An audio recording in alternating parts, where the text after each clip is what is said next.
At the reading of the will, my son-in-law whispered, "She'll die before she spends it all. Better secure the millions now." Everyone laughed. On Monday, my lawyer delivered the letter that knocked them off their chairs. "I'm glad to have you. Here, follow my story until the end and comment the city you're watching from so I can see how far my story has reached. I'm Thelma, 72 years old, and that moment changed everything I thought I knew about my family." The reading of Harold's will was supposed to bring closure. After 47 years of marriage, losing him to cancer felt like losing half of myself. I sat there in the attorney's wood-paneled office, clutching my handkerchief, barely registering the words being spoken. Harold had left everything to me, as we'd always planned. The house in Westfield, our savings, his pension. That's when I heard it. My son-in-law Robert leaning toward my daughter Christine, his voice low but clear enough for my old ears to catch. Every word. "She'll die before she spends it all. Better secure those millions now." And then the laughter. Not just Robert, but Christine too. My own daughter. I froze, my hand midair reaching for a tissue.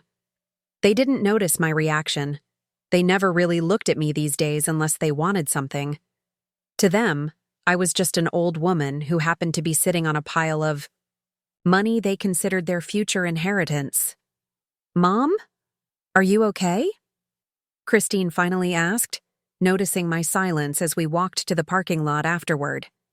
"Just tired, dear," I managed to say, my voice surprisingly steady despite the earthquake happening inside me. "You should rest," Robert chimed in, his arm suddenly around my shoulders. "Why don't you come stay with us for a few days? You shouldn't be alone in that big house." I could see it now, the calculating look behind his concerned expression. Had it always been there? How had I missed it? "I'll be fine," I said, pulling away slightly. "Martha is coming over later." Robert's smile tightened at the mention of my closest friend. He'd never liked Martha. Now I understood why. Martha saw through him from day one. That night, I couldn't sleep. I kept replaying moments from the past 10 years. The way Robert and Christine visited more frequently after Harold's retirement package was finalized. How they'd bring up the house. "So much maintenance for you, Mom," or my investments. "Are you sure your financial advisor is making the right moves?" I remembered last Christmas, when Robert had taken a sudden interest in my jewelry collection. "Just admiring craftsmanship," he'd said when I caught him examining my diamond tennis bracelet, a 40th anniversary gift from Harold. All those years, I'd been proud to help them. The down payment for their house, college funds for my grandchildren, the loan for Robert's business expansion. I never asked for repayment. They were family. When you have enough, you share with those you love. But now I wondered, did they love me? Or just what I could give them? At 3 a.m., I made a decision. I called my lawyer first thing in the morning. "George, I need to make some changes," I told him. "And I need your absolute discretion." George had been our family attorney for decades. Harold trusted him, and so did I. "Of course, Thelma. What can I do for you?" I explained what I'd overheard, my voice breaking only once. "I'm so sorry," he said, and I could hear the genuine sadness in his voice. "Unfortunately, I've seen this too many times, but we can protect you and make sure your wishes are honored." We met that afternoon. For 3 hours, we restructured everything. By the time I left his office, I felt lighter somehow. The pain was still there, but alongside it was something new. Resolve. "I'll have the documents ready on Monday," George promised. "Once you've signed, I can deliver the notification letter as you requested." That weekend was the longest of my life. Christine called twice, Robert once. Each conversation filled with unusual concern about my well-being. Each question subtly probing about my plans for all that money just sitting there. I answered vaguely, the way they'd always treated my own questions about their frequent financial crises. It was surprisingly easy to deflect. I'd learned from the best. On Monday morning, George arrived with the paperwork. His secretary witnessed my signature on each document. "Are you sure about this, Thelma?" George asked one final time. I thought about Harold, about the life we'd built, about what he would say if he knew our daughter and son-in-law were counting the days until my death. "Absolutely," I replied, signing the final page with a steady hand. Monday afternoon, George delivered the letter as promised. By Monday evening, my phone was ringing nonstop. I let it go to voicemail. For the first time since Harold died, I slept through the night. Tomorrow would bring their fury, their shock, their desperate attempts to change my mind. But tonight, I was at peace with my decision. The betrayal had shattered my heart, but it had also opened my eyes. Christine showed up at my door unannounced the next morning, still wearing her hospital scrubs. Her face was blotchy from crying. "Mom, what have you done?" she demanded, waving, George's letter in her hand. I stepped aside to let her in, my heart pounding despite my resolved exterior. "Would you like some coffee? I just made a fresh pot." "Coffee? Are you serious? You've just... She couldn't even finish her sentence, collapsing onto my sofa with a sob. I sat across from her, hands folded in my lap. "I've just protected what your father and I worked for our entire lives." The letter had outlined the changes clearly. The family house would be sold, not passed down as they'd expected. Most of the money would go into a trust with specific disbursement. Conditions. A significant portion was already being donated to the cancer research center that had cared for Harold. "How could you do this to us?" Christine's voice was smaller now. "We were counting on that inheritance." "That's exactly the problem," I said quietly. "You were counting on my death." She flinched. "That's not what we meant. Robert was just... Don't." I raised my hand. "Please don't insult me by lying." We sat in silence, the grandfather clock in the hallway marking each uncomfortable second. "What about the kids?" she finally asked. "You're punishing your own grandchildren." This was the part that had kept me up the previous night. The college. "Funds remain untouched. In fact, I've increased them.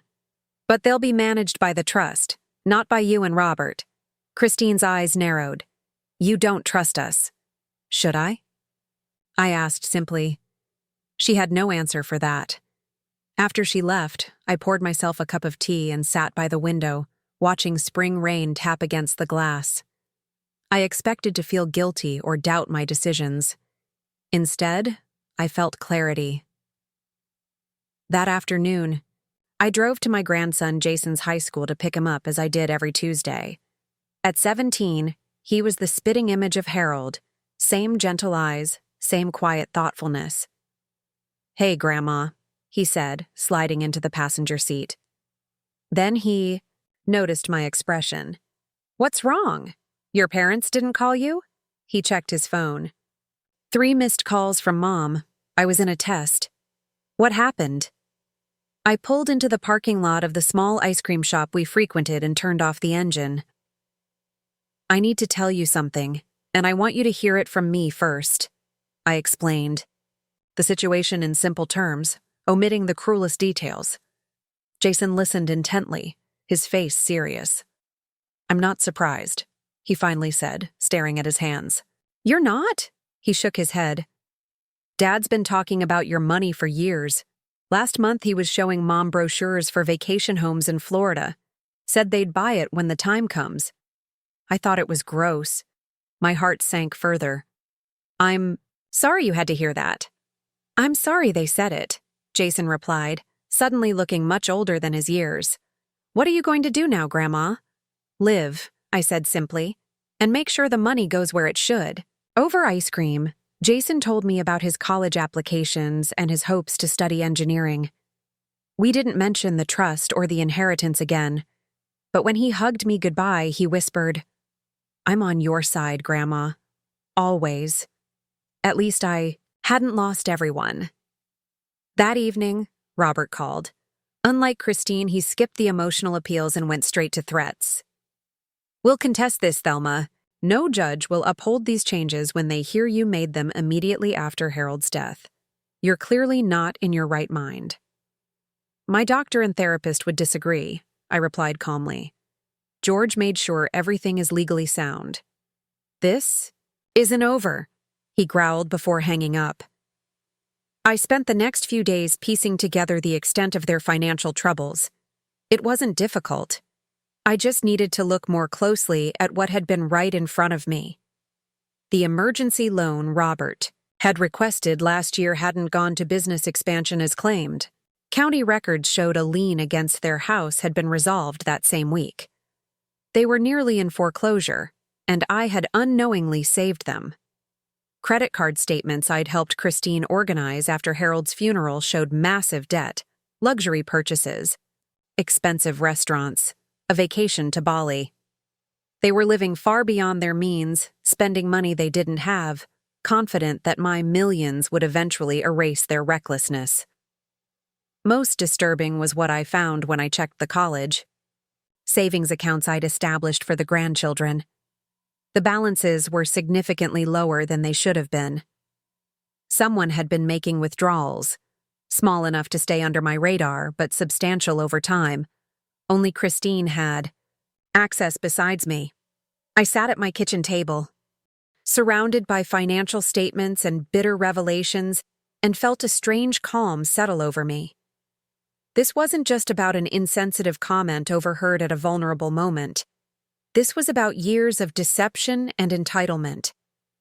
Harold would be heartbroken. The thought of his disappointment in our daughter brought fresh tears to my eyes. My phone buzzed with a text from Martha. "Lunch tomorrow? You need to get out of that house." I smiled weakly. Martha had been calling daily, checking in. Unlike my family, her concern was genuine. "Yes," I texted back. "I have a lot to tell you." Then I gathered all the financial evidence into a folder for George. Whatever came next, I would be prepared. That night, as I was getting ready for bed, the doorbell rang. I hesitated, checking the time. Nearly 10 p.m. Too late for casual visitors. When I peeked through the curtains, I saw my granddaughter Emma on the porch, hugging herself against the evening chill, a small overnight bag at her feet. I opened the door immediately. "Emma, what's wrong?" Her eyes were red-rimmed. "Can I stay with you tonight, Grandma? Mom and Dad won't stop fighting about money and—" Her voice cracked. "About you." I pulled her into a hug, feeling her shoulders shake with silent sobs. "Of course you can stay, sweetheart, as long as you need."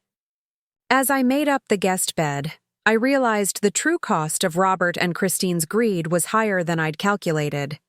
It wasn't just my trust they'd broken. They were damaging their own children with their obsession over my money. That settled it. I wouldn't back down, no matter what came next. Breakfast with Emma the next morning was surprisingly peaceful. She helped me make blueberry pancakes, Harold's specialty, and for a moment, the kitchen felt alive again. "Do you have to go back home today?" I asked, watching her methodically cut her pancakes into perfect squares, just as she had since childhood. "Mom said to come straight home after school," she replied, not meeting my eyes. "She said they need to talk to me about family matters." The way she said family matters made my heart ache. At 15, Emma was caught in the middle of a battle she didn't create. "You're always welcome here," I said, reaching across the table to squeeze her hand.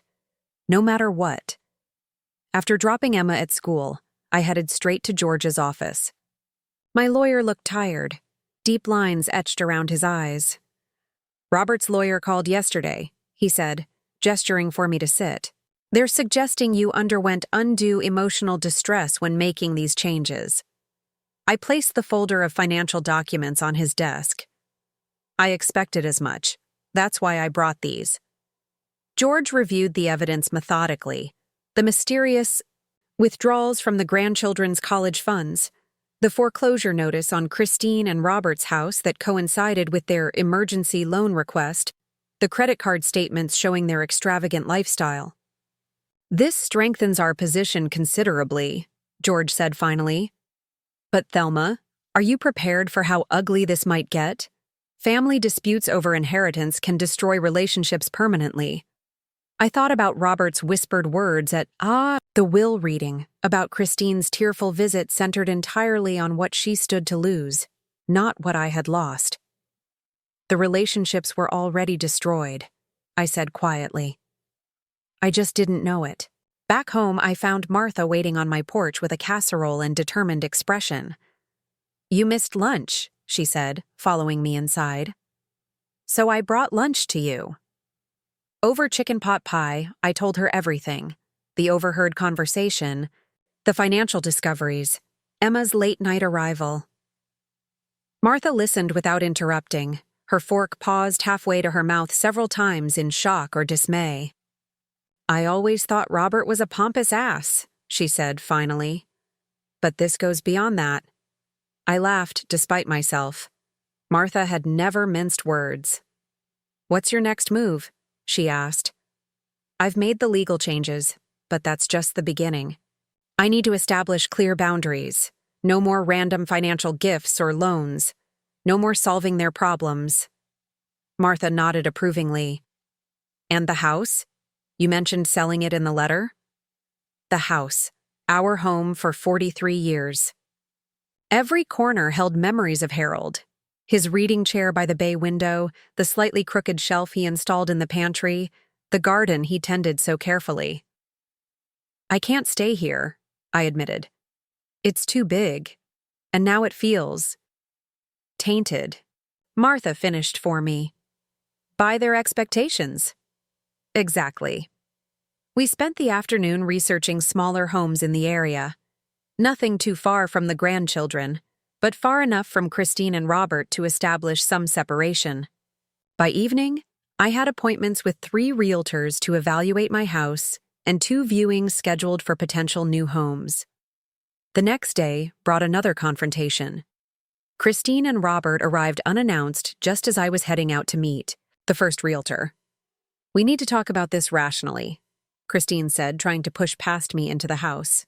"I have an appointment," I replied, closing the door behind me. "We can talk later if you call first." Robert stepped forward, his tall frame intentionally intimidating. "You're selling the family home now? Do you have any idea what you're doing?" "To Christine? To our family?" I met his gaze steadily. "Yes, I do. I'm protecting what Harold and I built from people who see me as nothing but a checkbook with an expiration date." Christine gasped. "That's not fair, isn't it?" I turned to her. "When was the last time you visited without asking for something?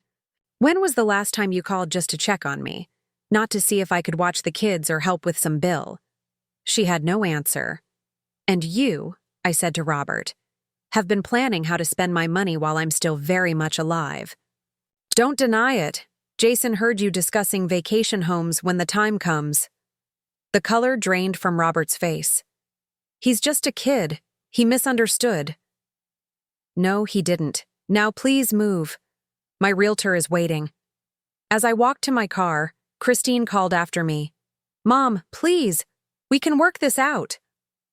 I paused, turning back. "I'm not cutting you off completely.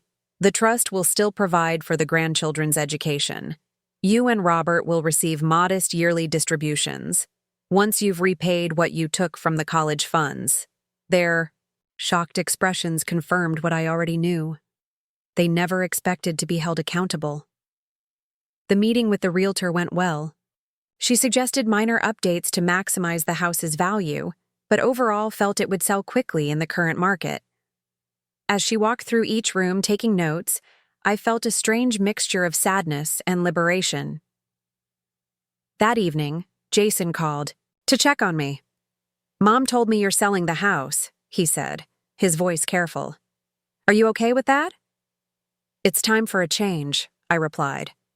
"Something smaller, easier to manage." "I'll miss this place," he admitted, but I get it. Where are you thinking of moving? I told him about the 2 properties I'd be viewing. The one on Maple Street is only 10 minutes from my college, he noted. If I get in, I mean. When you get in, I corrected gently. And yes, I noticed that too.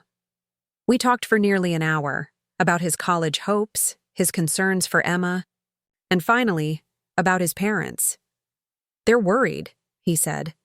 Really worried about money. I overheard Dad saying something about refinancing the house again. This didn't surprise me. Jason, I want you to know that whatever happens between me and your parents, it won't affect my relationship with you or Emma. Your college funds are secure. I'm not worried about the money, Grandma, he said, his voice suddenly thick. I just don't want to lose you. After we hung up, I sat in Harold's old chair, watching darkness settle over the garden.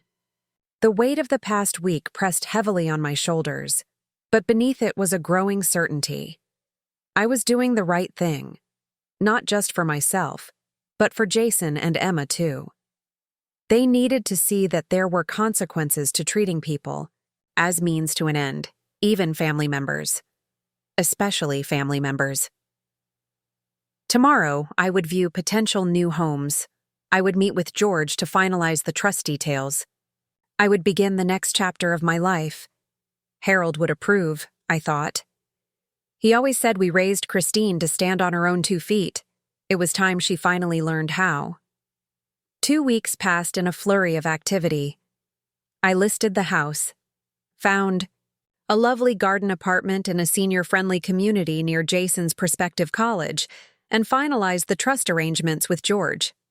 I was moving forward, despite the constant barrage of emotional appeals from Christine. What I didn't anticipate was how quickly their tactics would change. It started with a phone call from Dr. Klein, my primary physician for the past decade. Mrs. Wilson? Your daughter called expressing concerns about your recent behavior. She mentioned rapid decision-making, possible memory issues. I gripped the phone tighter. I assume she mentioned I've modified my will and am selling my house. Dr. Klein paused. She did reference financial decisions that seemed out of character. I see. My voice remained calm, though my pulse raced. Would you like me to come in for an evaluation? If you don't mind, just as a precaution. I'll be there tomorrow morning, I said firmly. After hanging up, I called George immediately. They're setting the groundwork to challenge your competency, he said, confirming my fears. This is a common tactic when family members contest estate changes. What should I do? See Dr. Klein, absolutely. Be forthcoming. Take any cognitive tests he offers. We'll also arrange for an independent evaluation from a geriatric specialist not connected to your family. The implications were clear. Christine and Robert were no longer just upset. They were actively trying to invalidate my decisions by suggesting I was mentally incompetent. The next day, Dr. Klein administered a thorough cognitive assessment. I answered every question precisely, completed every task perfectly. Mrs. Wilson, he said finally, I see no indication of cognitive impairment whatsoever. Your memory and decision-making capabilities are excellent for a person of any age. I nodded, relieved but not surprised. Will you document that in my file? Already done. He hesitated, then added, I've known you and your family for many years. Whatever's happening, I hope you can resolve it amicably. So do I replied, though I doubted that was still possible. When I returned home, Christine's car was in my driveway. I found her in my living room going through a drawer in Harold's desk. What are you doing? I demanded. She jumped, nearly dropping the stack of papers in her hand. Mom, I was just looking for Dad's old watch. Jason's graduation is coming up. And I thought, the lie was so transparent it didn't deserve acknowledgement. Please put everything back and leave, now. Don't be like this, she pleaded. I was just looking for financial documents, evidence of unusual behavior, something to support your claim that I'm losing my mind? Christine's face flushed. Dr. Klein called you. Of course he did. I'm his patient, not you. I held the door open pointedly. We have nothing more to discuss today. After she left, I checked the desk thoroughly. Several folders had been disturbed, including one containing recent bank statements. I'd need to be more careful about what I left accessible. That evening, Robert called. Thelma, we need to talk about what's best for you moving forward. I'm listening, I said, curious about their next move. Christine and I have been researching assisted living communities. There's an excellent one in Maplewood. I cut him off. I'm not moving to assisted living, Robert. It's not what you think, he said quickly. These are luxury apartments with support services available if needed. Many residents are completely independent. Then why would I need it? He sighed as if explaining to a difficult child. You've been through a trauma, Thelma. Losing Harold, living alone for the first time in decades. It's affecting your judgment. My judgment is perfectly sound, as Dr. Klein confirmed today. A brief silence. He shouldn't have discussed that with you. I'm his patient, I repeated. Not you. We're just worried about you, Robert insisted. The sudden decision to sell the house, the changes to the will, these aren't like you. Perhaps you never really knew me, I suggested. Or perhaps I've changed since discovering what you and Christine really think of me. After hanging up, I called Martha and asked her to come over. While waiting, I walked through each room, taking photos of how everything was arranged. If they were going to snoop in my absence, I wanted documentation of any disturbances.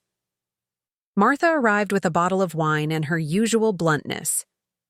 They're trying to have you declared incompetent, aren't they? I nodded, pouring us each a glass. They suggested assisted living today. Bastards, she muttered, then raised her glass. To outsmarting the vultures. We spent the evening developing a strategy. Martha would accompany me to house viewings and meetings with realtors, an additional witness to my mental clarity. Would install a security system with cameras.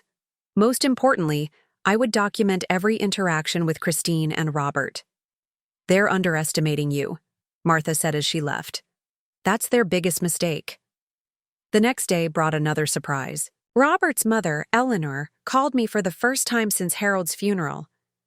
Thelma, dear, I've been hearing concerning things, she began, her voice syrupy with false concern. Christine says you've been acting erratically. Did she mention why I've made these changes, Eleanor? I kept my tone pleasant. Something about a misunderstanding at the will reading? It wasn't a misunderstanding. I clearly heard Robert say I would die before spending it all, and that they should secure those millions now. Everyone laughed. Eleanor was silent for a moment. Well, grief makes us perceive things differently sometimes. I perceive things very clearly now, I replied, including who truly cares about me versus who cares about what I can provide. After ending the call, I wasn't surprised when Christine texted, Even Grandma Eleanor is worried about you now. Please reconsider before. This goes too far. Their coordinated pressure campaign was intensifying. That night, I carefully documented every interaction, every attempt to undermine me, and emailed it all to George. His response was immediate. They're building a case. We need to be proactive. The following Monday, I met with a geriatric psychiatrist recommended by George. After a 3-hour evaluation more thorough than anything Dr. Klein had administered, Dr. Sharma provided a detailed report affirming my cognitive health and decision-making capacity. You're sharper than most of my colleagues, she commented, with a smile. Armed with this documentation, I felt more secure, but I underestimated Robert and Christine's determination.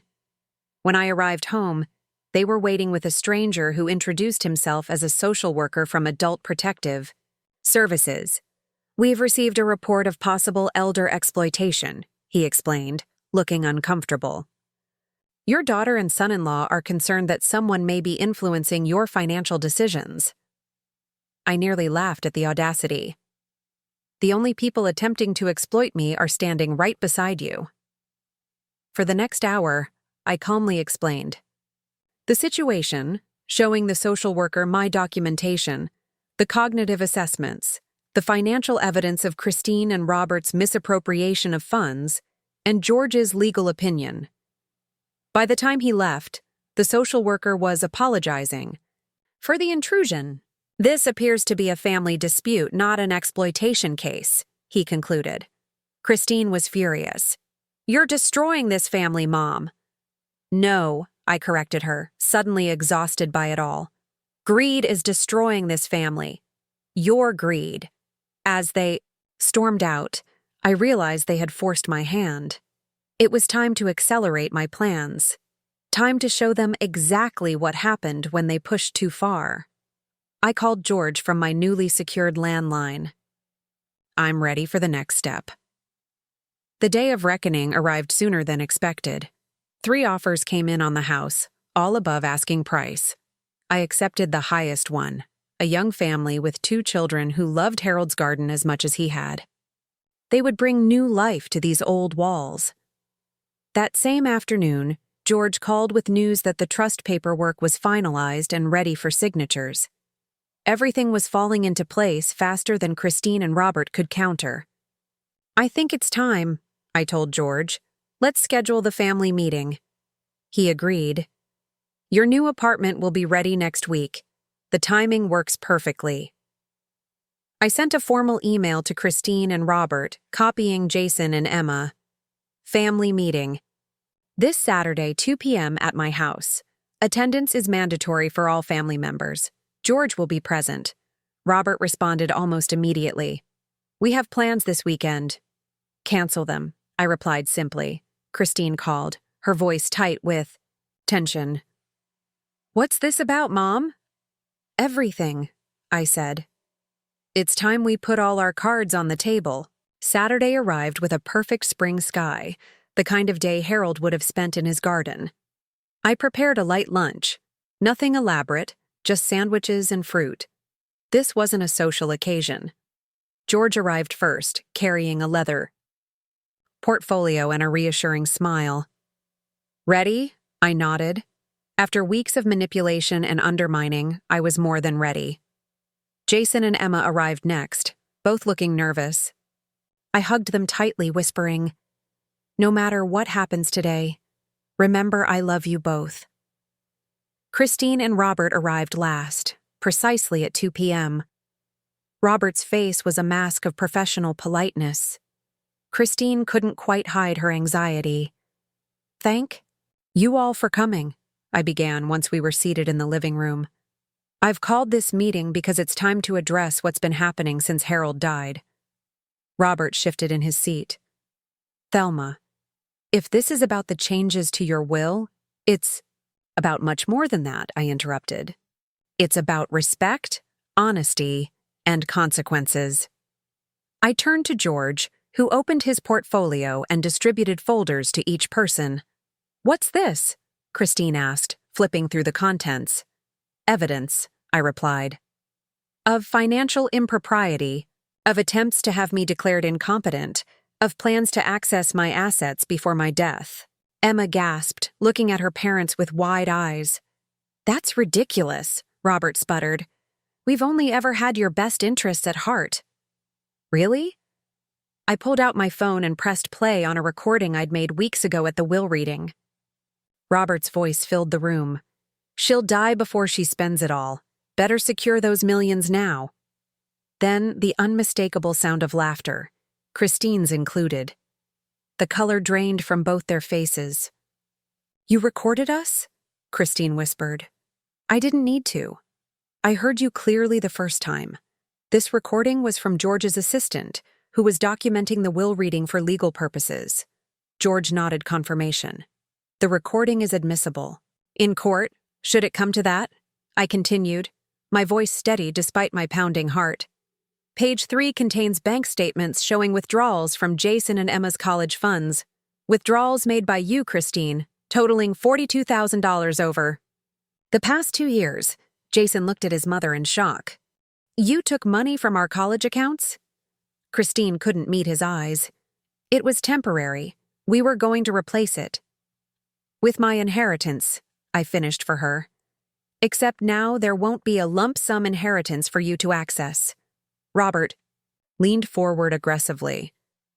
You can't do this to us. We're your family.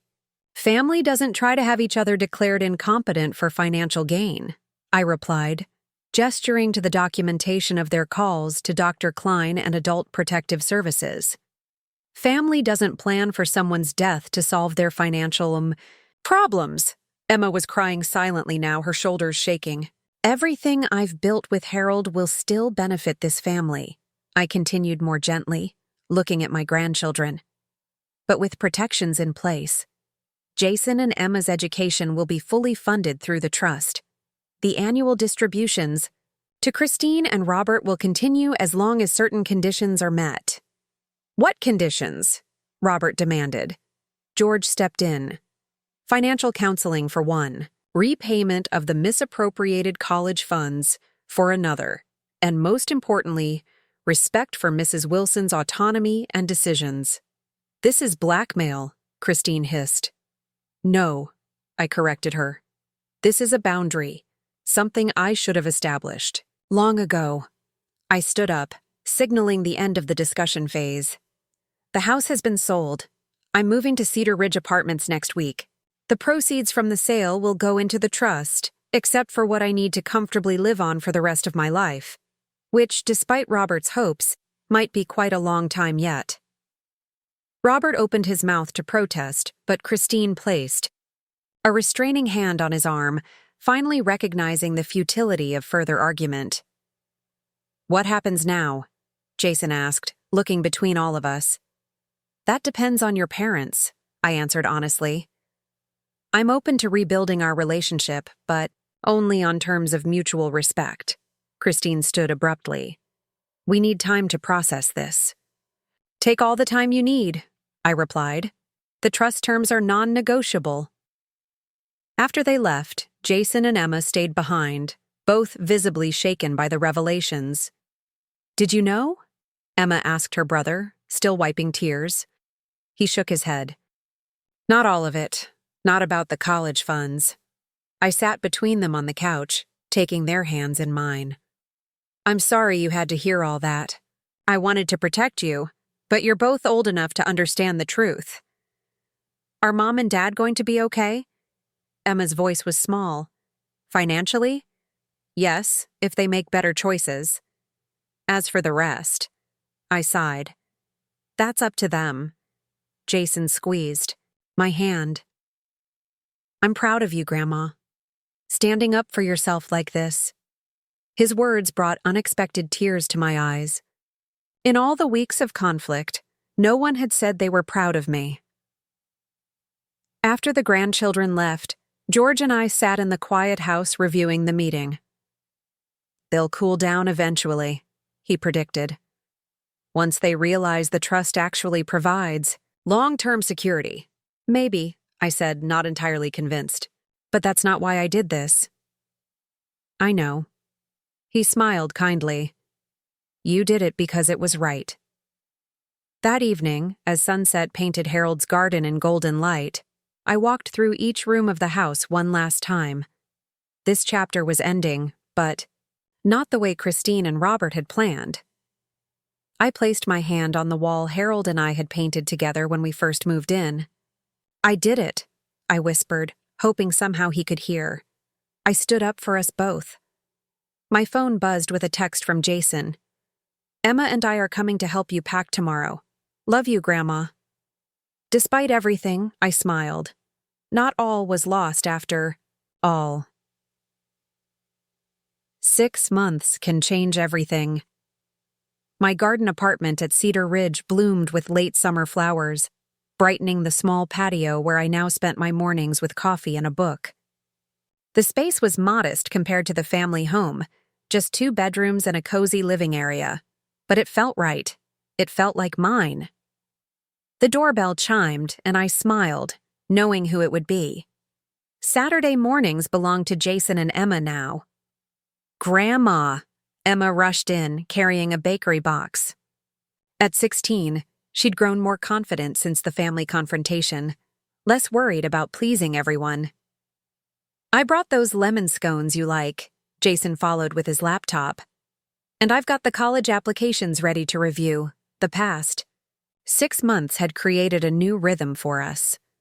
While Christine and Robert maintained a cool distance, my relationship with my grandchildren had deepened beyond anything I could have imagined. "How are your parents?" I asked as I poured coffee for Jason and hot chocolate for Emma. They exchanged glances. "They started the financial counseling," Jason said carefully. "Dad's looking for a new job. The real estate market's down, so—" I nodded, understanding the unspoken. Robert's commission-based income had likely suffered, especially with luxury properties. "Mom asked if you got the check," Emma added, stirring her hot chocolate. I did. The first repayment toward the college funds had arrived yesterday. Small, but a start. That's a positive step. We settled into our usual Saturday routine.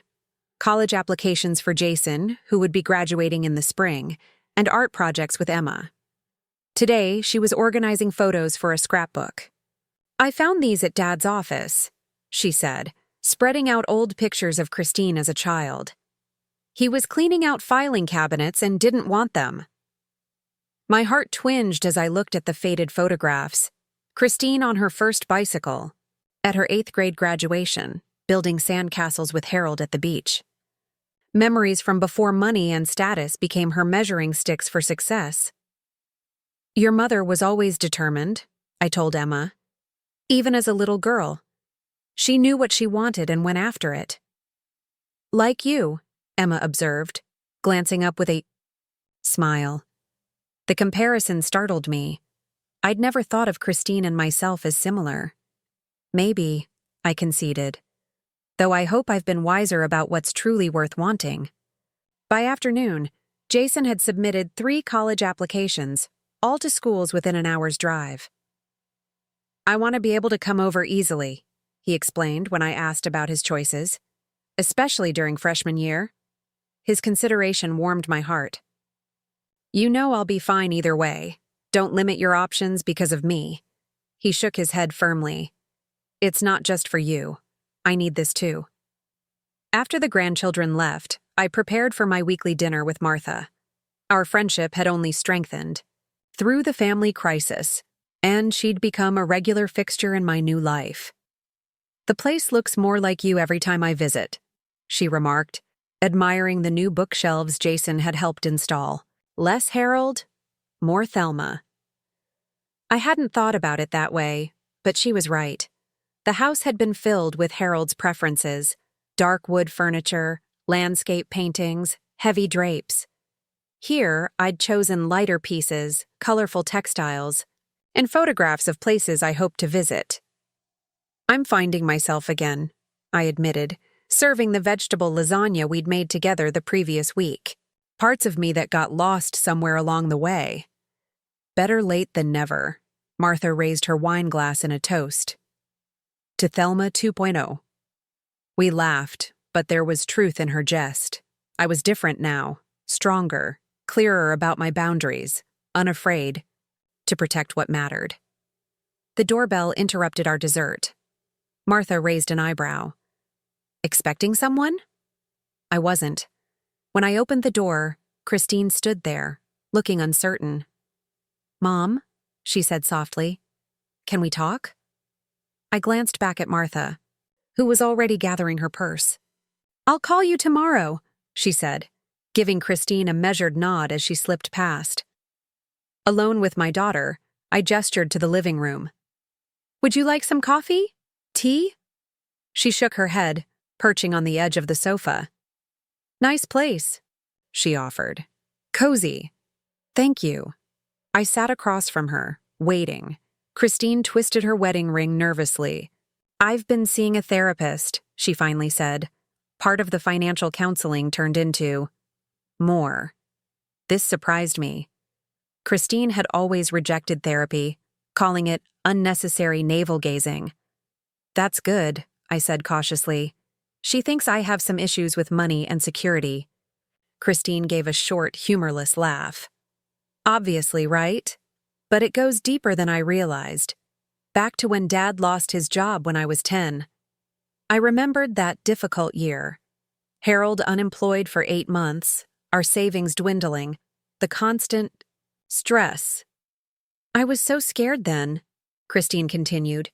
I used to check the mailbox for bills and hide the ones that looked important, thinking if you didn't see them, we wouldn't have to pay. I didn't know that, I said softly, imagining my little girl carrying such a burden.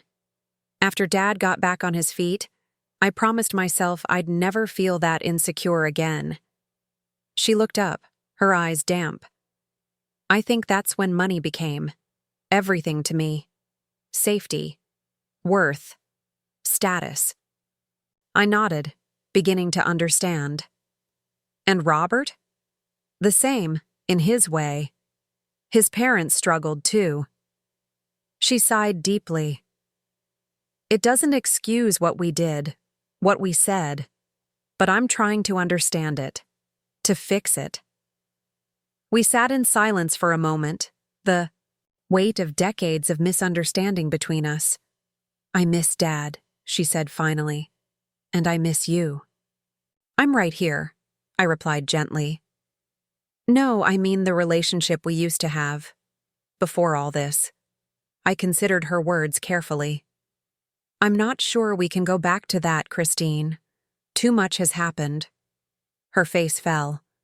But, I continued, perhaps we can build something new, something better. I'd like to try, she whispered.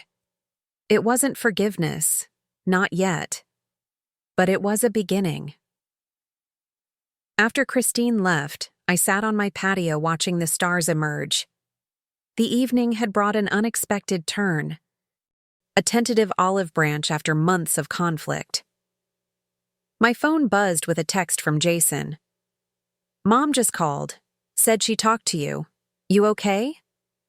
I smiled at his concern. I'm fine. It was a good start. Life would never be simple with Christine and Robert. The trust would remain necessary. Some lessons couldn't be unlearned quickly. But perhaps, with time and continued effort on their part, healing was possible. 2 weeks later, I boarded a plane for the first time in 15 years. Bound. For a 2-week tour of the national parks Harold and I had always planned to visit someday.